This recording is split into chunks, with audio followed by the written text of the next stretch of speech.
Central Wisconsin newspapers chronicle the 1961 call-up of the 32nd Infantry Division's call-up for the Berlin crisis. What the following year would bring is the stuff that tales are made of. But the infantry's famous Red Arrow nickname and crest date back much farther than that, to World War I. When soldiers cut through German lines like a red arrow under General John J. Pershing in France, they earned the crest of the Red Arrow piercing a horizontal line.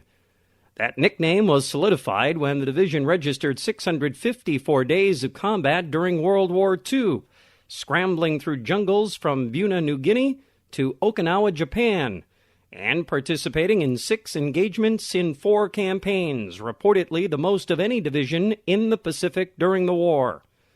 The division earned 11,500 Purple Hearts, 1,854 Bronze Stars, and many more medals, including 11 Medals of Honor, 9 of them posthumously. With the country in the throes of the Great Depression, many young men under the age of 20 were willing to sign up to earn a decent wage, which was likely about $4 a month at that time.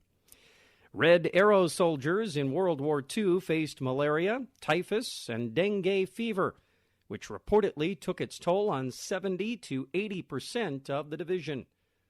The final time the 32nd was called to active duty, however, was in 1961-62 during the Berlin crisis.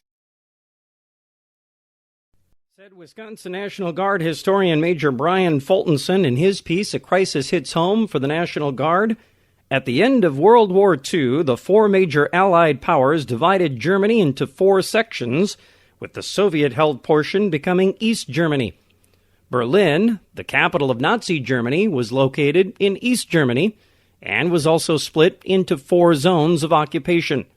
The Soviet area became East Berlin, while the other 3 sectors were known collectively as West Berlin. Through the 1950s, the Cold War simmered and millions of East Germans fled to West Berlin. By 1961, 20% of the East German population had left the country. On June 4th, Soviet Premier Nikita Khrushchev said he would sign a treaty that would restrict U.S., British, and French access to Berlin. In a July 25, 1961 address to the nation, President John F. Kennedy, quote, expressed his willingness to talk to the Soviets about the issue of Berlin. The United States, he said, will seek peace, but will not surrender, Fultonson explained. Quote, the president asked Congress for an additional $3.25 billion to raise 6 new divisions for the Army and 2 for the Marine Corps.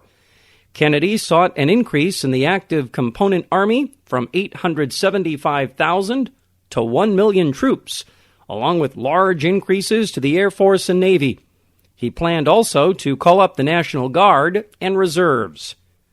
On August 13th, East German President Walter Ulbricht ordered the closing of the border between East and West Germany and construction of the Berlin Wall. On August 30th, the president called for the mobilization of 148,000 guardsmen and reservists and tripled the draft calls. 1 week later, the Red Arrow Division was notified they might be called up, and on September 19th, 4,000 Wisconsin Guardsmen were notified they would need to leave their homes, families, and jobs to report to Fort Lewis, Washington by October 15th.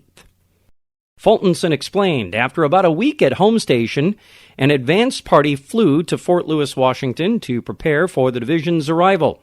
They cleaned barracks that had been mothballed since World War II and, in between half-mile hikes to the nearest mess hall, cut the cantonment area's knee-high grass.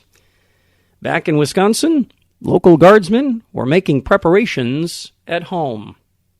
I wasn't here. I was in serving my 6 months duty. Oh. I got discharged at 10 o'clock in the morning from Fort Carson, Colorado.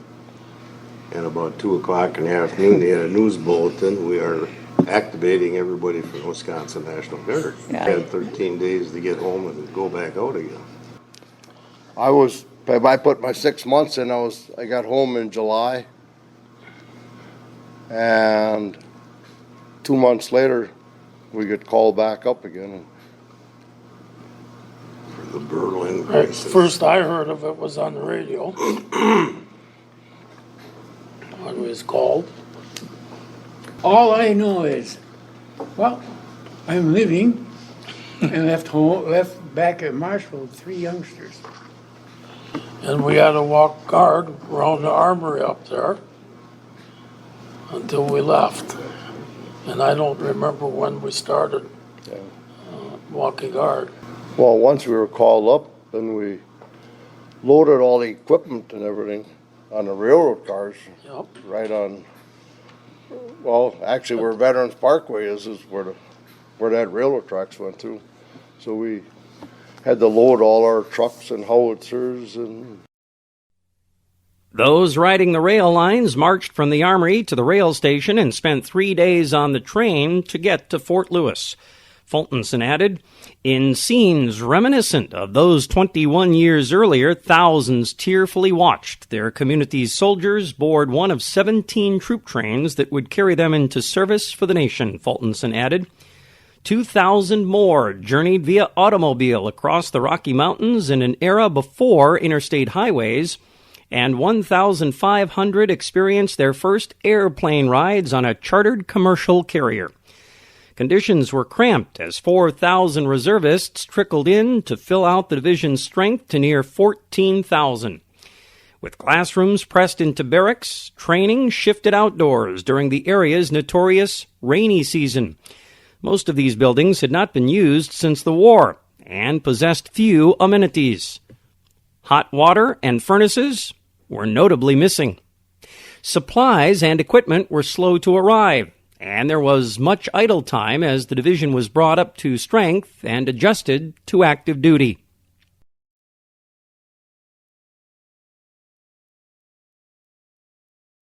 Thousands of people gathered at depots and along the rail lines as wives, families, and community members said goodbye to the Guard troops headed for the West Coast during the Berlin crisis. The divisions left their home stations beginning October 23rd, with many of them traveling via nearly 20 troop trains. In November, Marshfield's Melvin R. Laird, the District 7 congressman at the time, was sent to Fort Lewis as a member of the House Defense Appropriations and Military Construction Subcommittees. There, he reported shortages in equipment and supplies which caused some delay in their training. Laird later recalled, such inconveniences and hardships were accepted in good spirits by the overwhelming majority of the men in the division. It has been unfortunate that the public has gained the impression from public statements which have been made that the shortages have caused a serious morale problem. This simply was not the case. The troops began training heavily following the Christmas holiday. But by February 1962, the Pentagon was removing non-activated units from their ramped-up training schedules, and in April, central Wisconsin families were receiving the news that their guardsmen would be making their way home.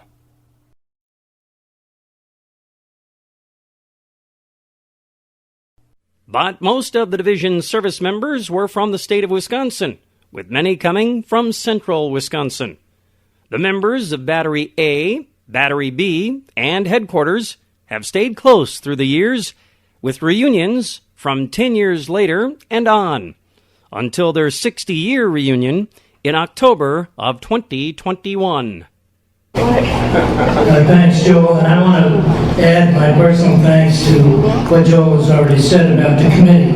This is really a special event for us, very special, and we would not be here if it hadn't been for the effort that the committee put into getting us all rounded up and so forth, so I really appreciate it. I had the privilege of introducing a guest speaker tonight. I also want to make mention of the fact that both he and Dick Decker traveled a long ways to be here tonight. I don't know what difference between Eagle River and Hayward both a pretty good trip. So thanks to you two for taking time to be with us. I really appreciate it. Our guest speaker, as I mentioned, traveled from Hayward tonight. His name is Major General retired Jerry Berard, and he and his wife Joan, at my request, have taken the time to be with us tonight. And let me tell you a little bit about General Berard. He started out enlisting in the engineer unit in Hayward, Wisconsin in 1954. He initially was assigned to an infantry unit in the 1st Battle Group. And when we came back, he stayed, well, when you came back, I missed the train and never came back. So, when he came back, he remained in the National Guard and worked his way up through all the ranks to finally become 2-star general and the adjutant general of Wisconsin, the head guy for the whole National Guard and the entire United States. So that was quite a journey for him. I had met him earlier, but I really connected with him when I went to Madison to go into state government after I retired from the Army. And some of you may not know that initially I actually worked at the National Guard headquarters for about 6 months until I was appointed Secretary of the Veterans Department. And it was during that time that I really got to know Jerry and we became good friends. And I relied a lot upon his advice and counsel because as I started to make the transition from the military culture to the political culture, there was a shock factor that went with that, and I really didn't realize fully what I was getting into. But with his guidance and advice, all of which was very good, I was able to successfully, eventually, make that change. So it is a real pleasure for me to invite this outstanding soldier, and more important, a great person, General Jerry Berard. Please give him a 2-1-2-1. Welcome.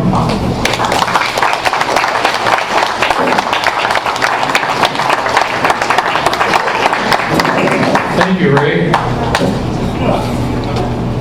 60 years, a long time ago.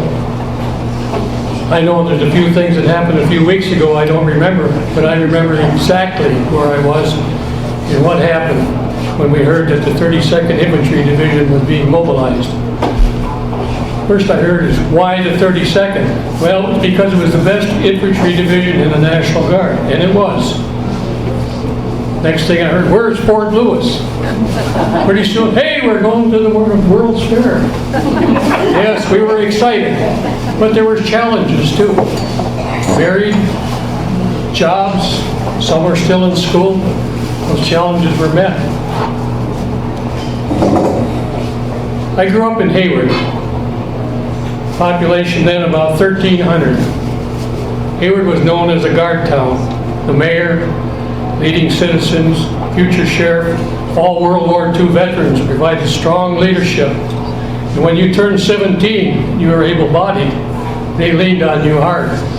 They said if you want to walk up Main Street, hold your head high, you join the Guard. Well, I walked up Main Street with my head held high, all up 2 blocks of it. He said the rest of them would have to slither through the alleys, but I didn't see anyone slithering through the alleys. When the troop train pulled into Hayward, 130 men got on that train. And soon the families were migrating to Washington. This was happening throughout the communities throughout the state of Wisconsin. When we got to Fort Lewis, I heard there was 2 problems. And this is information I gleaned from Colonel Schleck, Division Chief of Staff.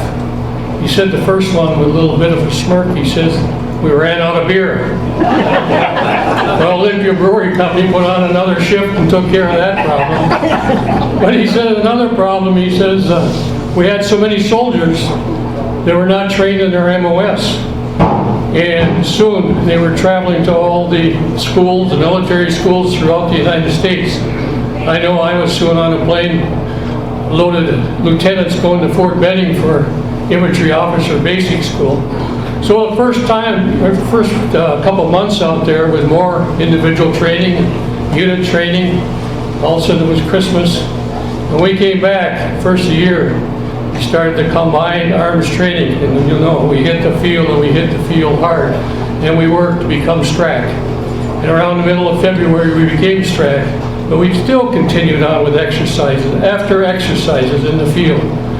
And climaxing with the large exercise at Yakima, which pitted the 32nd Division against the 4th Division. And unofficially, the evaluator said the 32nd ran circles around. Well, the National Guard liked what they saw in the 32nd. It set a new standard, and you will make that standard. When we returned to home station, no longer was there one night a week. No longer could you join a unit or become part of a unit until you had basic and AIT. NCOs had to go to school before they could be promoted. The officers had to continue their education or they were discharged. And the equipment come rolling in. Good equipment, some of it new, not the hand-me-downs from the Second World War. Yes, there was a new standard set by the 32nd Division. Moving to 1991, now I was involved in the readiness. We're talking about Desert Storm. And I thought back to the time of 1961 when we were mobilized. We formed readiness teams.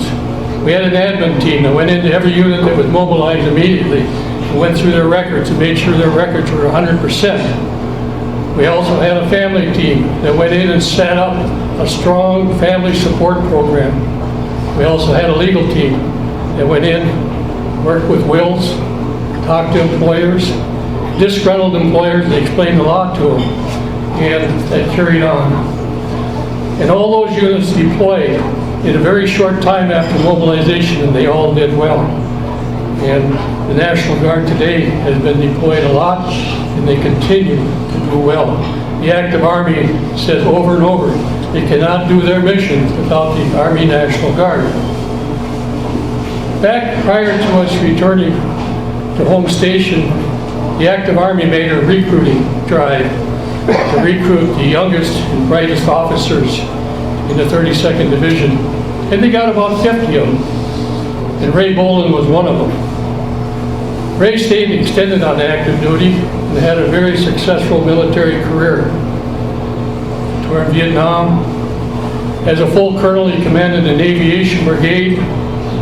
And at FORSCOM was selected to be a general officer. He was on the general officer list to be promoted to brigadier general. And of course, as the Army can do and usually does, they changed the regulation, lowered the age, took Ray off that list. So they said to Ray, knowing that as an 06 this would be his last assignment, what assignment would you like? He said to be the commander of Fort McCoy. After I heard that we had a new commander at Fort McCoy, I went up to make a courtesy visit. I went in and introduced myself, explained to him how important Fort McCoy was for the training of the National Guard. He says, I know. He said, I was in the Wisconsin National Guard. I said, oh. No, Ray did. He said he helped the Wisconsin National Guard continuously. And the one thing that I want to bring to head is I called Ray one day and said that we had received funding for a military academy and we would like to build it at Fort McCoy. Ray says, come on up. So I, along with Colonel Miller, installation officer, we went up and Ray says, do you know where you want to put it? I said, yes, we'd like to put it across from the State Patrol headquarters where you can see it coming in the south gate, which was the main gate at that time for everyone coming from the south. And he said, well, go look. And we went out there and Colonel Miller was driving stakes in the ground and stuff, and Ray and I were kind of chatting. And, well, what a beautiful sight, maybe some other things, but we got done. He looked me in the eye, he says, make sure you got enough land and I'll make it happen. That military academy sits there today with the assistance and help of the Colonel Ray Bolin, Commander of Fort McCoy. And I want to say thank you. In closing, I'd just like to say thank you to Ray, to you veterans and your spouses. Thank you for your service to the state and the nation. Thank you.